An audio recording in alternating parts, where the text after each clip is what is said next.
الشيطان الرجيم بسم الله الرحمن الرحيم وتفقد الطير فقال ما لي لا أرى الهدهد فقال ما لي لا أرى الهدهد أم كان من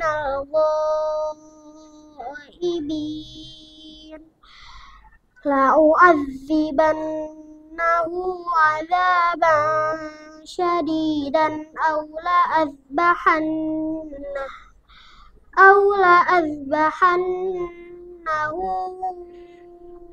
أو ليأتيني بسلطان مبين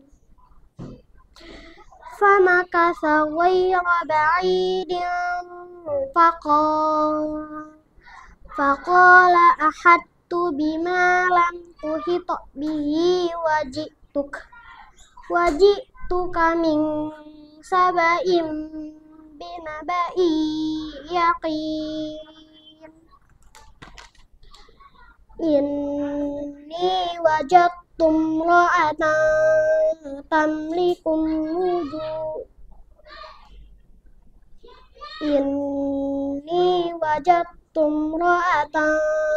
تملكهم وأوتيت من كل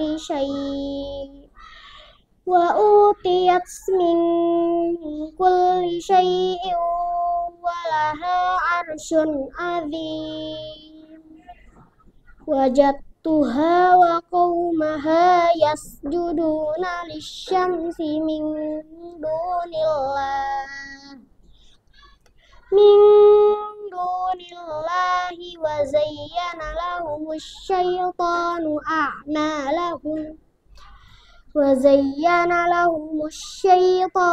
أعمالهم فصدهم عن السبيل فهم لا يهتدون ألا يسجدوا لله الذي يخرج الخبأ في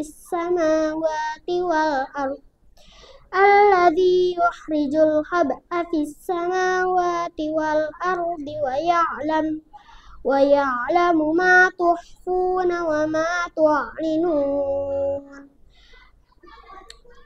الله لا إله إلا هو رب العرش العظيم قال سننظر أصدقت أم كنت من الكاذبين اذهب بكتابي هذا فألقه إليهم ثم تول عنهم فانظر ماذا يرجعون صدق الله العظيم. Ada sebuah kisah yang luar biasa. Kisah si burung hudhud sang pembawa berita. Kisah si burung hudhud sang pembawa berita. Assalamualaikum warahmatullahi wabarakatuh. Alhamdulillah ala nimatillah wala haula wala quwata illa billah. Allahumma sholli ala sayyidina Muhammad wa ala ali sayyidina Muhammad amma ba'd. Alhamdulillah kembali kita bersyukur pada Allah Subhanahu wa taala yang mana sampai hari ini Allah masih memberikan kita nikmat iman, nikmat Islam, dan nikmat sehat walafiat, sehingga kita semua bisa melaksanakan ibadah puasa di bulan suci yang mulia ini, di bulan suci yang penuh barokah ini. Mudah-mudahan kita selalu berdoa pada Allah Subhanahu wa taala, kita selalu diberikan kesehatan sehingga kita bisa melaksanakan ibadah puasa sebulan penuh lamanya. Amin ya rabbal alamin. Salawat dan salam semoga tercurah pada uswah kita, junjungan alam baginda Nabi Muhammad sallallahu alaihi wasallam. Semoga kita semua mendapatkan syafaatnya di yaumil akhir nanti. Amin ya rabbal alamin. Teman-temanku sekalian, pada tema kisah Ramadan kali ini bertemakan tentang hewan-hewan yang ada di dalam Al-Quran. Dan pada kali ini Bapak ingin menyampaikan kisah yang sangat luar biasa. Dan kisah ini diabadikan di dalam Al-Quran. Yakni kisah burung hudhud sang pembawa berita. Baik teman-teman, mau tahu kisah serunya tentang burung hudhud? Fokus ya, sama-sama kita simak kisah ini. Kisah ini diawali ketika Nabi Sulaiman mengumpulkan pasukannya. Dan pasukan Nabi Sulaiman itu bukan hanya manusia, tapi juga ada hewan dan juga makhluk jin.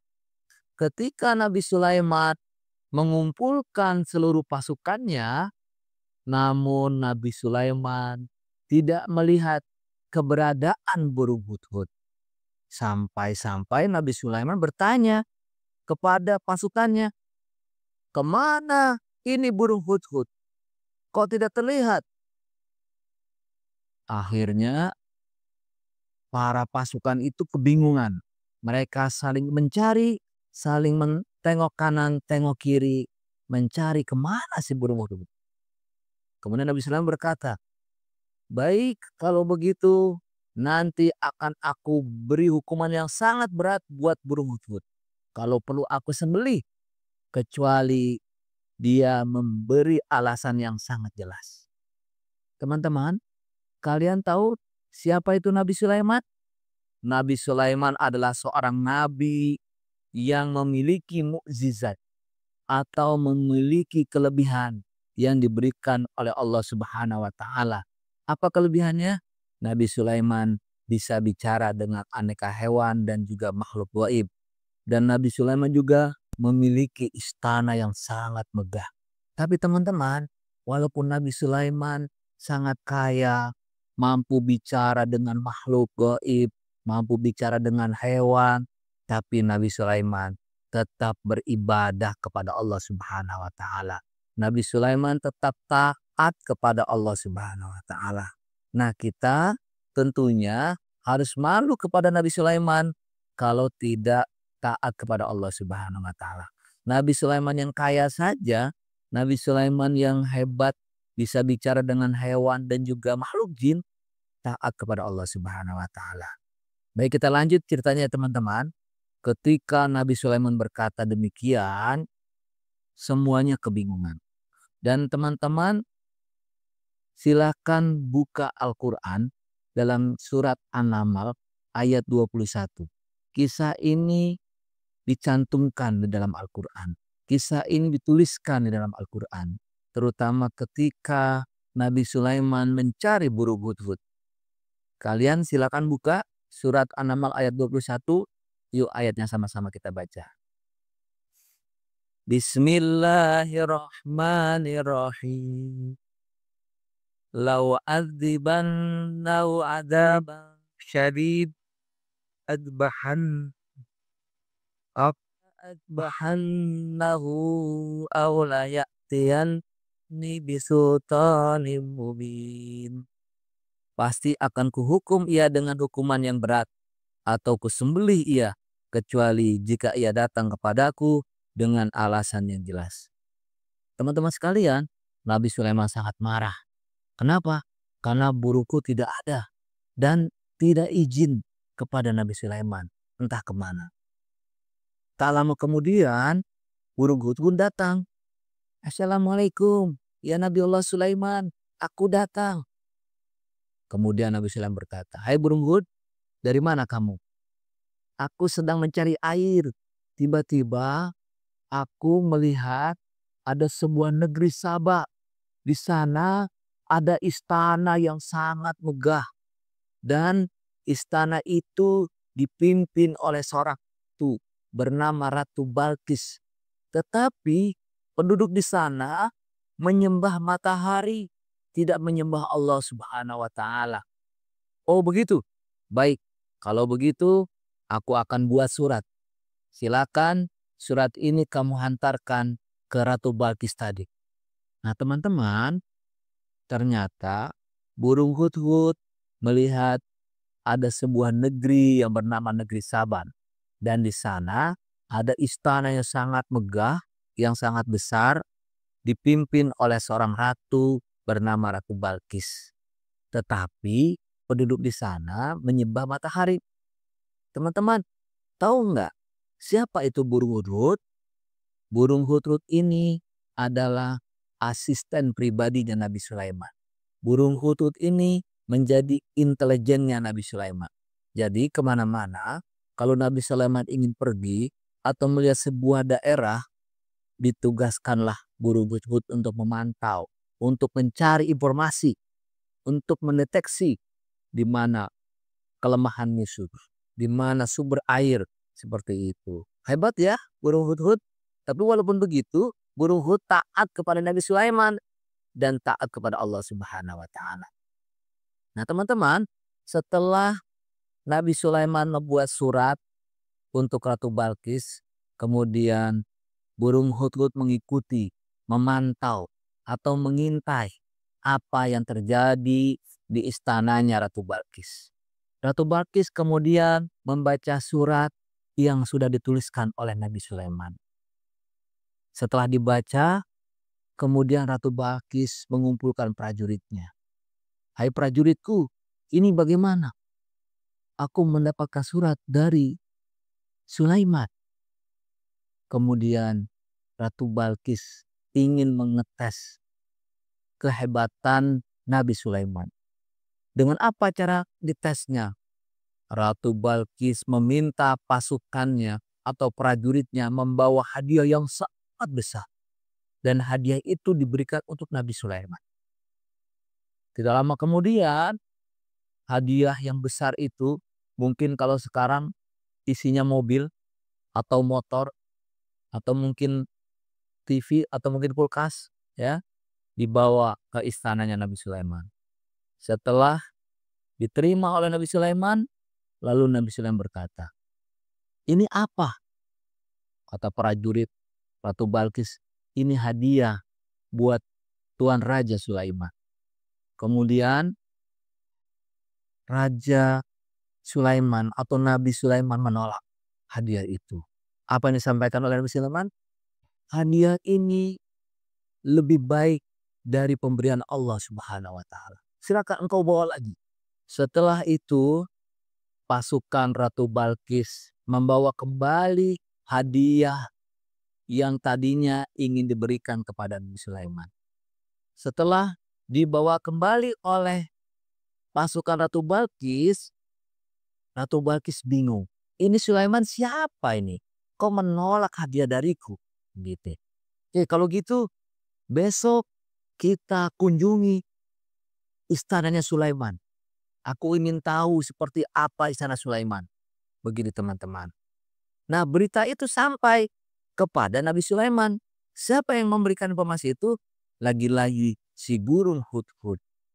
Kemudian karena Ratu Balkis ingin mengetes kehebatan Nabi Sulaiman, ingin tahu kenapa sih sampai ditolak hadiah dari dirinya, ya, dari Ratu Balkis. Kemudian penasaran Ratu Balkis ingin datang ke istananya Nabi Sulaiman. Tapi Nabi Sulaiman punya siasat. Kemudian Nabi Sulaiman mengumpulkan para makhluk jin. Kemudian Nabi Sulaiman berkata, "Hai para pembesarku, siapa di antara kalian yang bisa membawa istana Ratu Balkis di hadapanku?" Kemudian jin iblis berdiri. "Ya Tuan Raja, saya siap membawanya." Nah mereka akhirnya membawa istana Ratu Balkis di depan istananya Nabi Sulaiman. Dan Ratu Balkis tidak tahu kalau istananya sendiri diangkat di bawah di depan istananya Nabi Sulaiman. Kemudian Nabi Sulaiman berkata, "Hai para pasukanku, para pengawalku, para pembesarku, silakan engkau rubah sedikit istananya si Ratu Balkis ini." Kemudian dirubah sedikit, mungkin warnanya atau pintunya atau aksesorisnya. Tak lama kemudian datanglah Ratu Balkis beserta pasukannya di depan istananya Nabi Sulaiman. Ketika membuka pintu, dia kaget. Di dalam istananya Nabi Sulaiman ada air. Lalu diangkatlah roknya sedikit. Khawatir basah. Lalu Nabi Sulaiman berkata, "Hai Tuan Putri, Ratu Balkis, itu bukan air, tapi itu kaca." Betapa malunya si Ratu Balkis, ternyata luar biasa kehebatan Nabi Sulaiman. Zaman dulu teman-teman sudah ada istana yang di dalamnya kaca, di bawahnya air. Ya, berarti luar biasa Nabi Sulaiman saat itu. Kemudian Ratu Balkis kagum dengan istana Nabi Sulaiman dan kagum dengan istana di sebelahnya yang mirip sekali dengan istananya Ratu Balkis sendiri. Padahal memang itu istananya dia sendiri karena dirubah sedikit oleh Nabi Sulaiman. Setelah melihat istana Nabi Sulaiman dan kehebatan, kekayaan yang luar biasa, Ratu Balkis kemudian kagum kepada Nabi Sulaiman dan kepada Sang Pencipta, yakni Allah Subhanahu wa Ta'ala. Akhirnya Ratu Balkis beriman kepada Allah Subhanahu wa Ta'ala. Nah, itulah teman-teman apa yang bisa kita ambil dari kisah ini. Kisah tentang burung hudhud pembawa berita. Yang pertama, hikmahnya adalah bahwa burung hudhud sangat setia kepada Nabi Sulaiman dan kepada Allah Subhanahu wa Ta'ala. Dan kita pun begitu, harus setia, harus taat pada Allah, pada Rasul, dan juga kepada orang tua. Yang kedua apa? Burung hudhud mau berkorban sampai mencari berita, mencari informasi. Dan begitu pun kita harus berkorban, ya, untuk apa? Untuk dakwahnya Islam. Kalau kalian mau sukses harus berkorban, banyak baca, banyak belajar, cari informasi dan sebagainya. Baiklah teman-teman, demikian kisah ini mudah-mudahan berkesan dan ada manfaatnya. Bapak akhiri, wallahu muwaffiq ila aqwamit thoriq. Wassalamualaikum warahmatullahi wabarakatuh. Membaca doa berbuka puasa.